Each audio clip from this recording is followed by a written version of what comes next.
कर्म का फल छोड़कर कर्म करो। कर्म में समर्पण और निष्कलंकता बनाए रखो।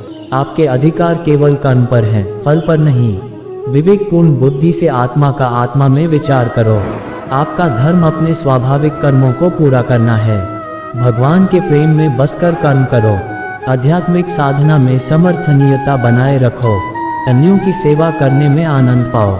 समान भाव से संभाल कर्म करो, सफलता आपके पास आएगी।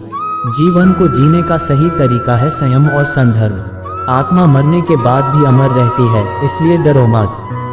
आत्मा का नाश नहीं हो सकता, वह अविनाशी है। जीवन का उद्देश्य है आत्मा की उन्नति और सार्थकता।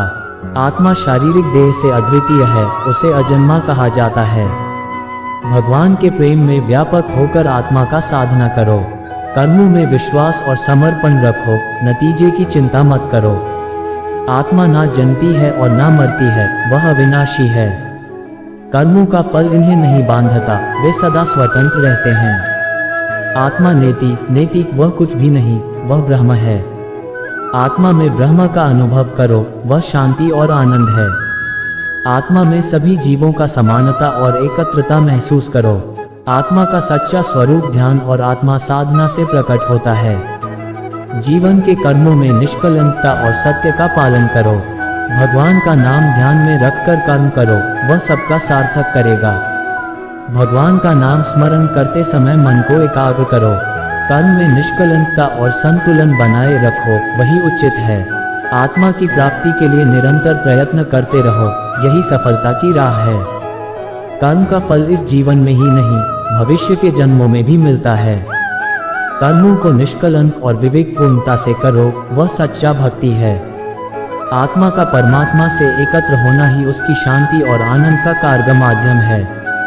आत्मा को अमर और अविनाशी मानकर शांति प्राप्त करो।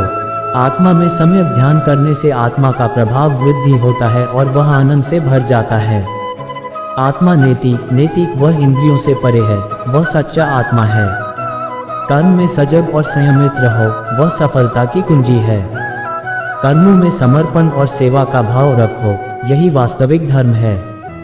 आत्मा को उसके परमात्मा से मिलाने की यात्रा में उनके दिशा में अग्रणी बनो। कर्म में उद्यम और समर्थनीयता बनाए रखो, वह सफलता की कुंजी है। आत्मा को सम्मान और सहिष्णुता देने वाले व्यक्ति बनो, ये सच्चा धर्म है। आत्मा को परमात्मा में एकत्र होने का अनुभव करो, यही आनंद है। भगवान का नाम और सेवा में लगे रहो, वही जीवन की सच्ची सफलता है।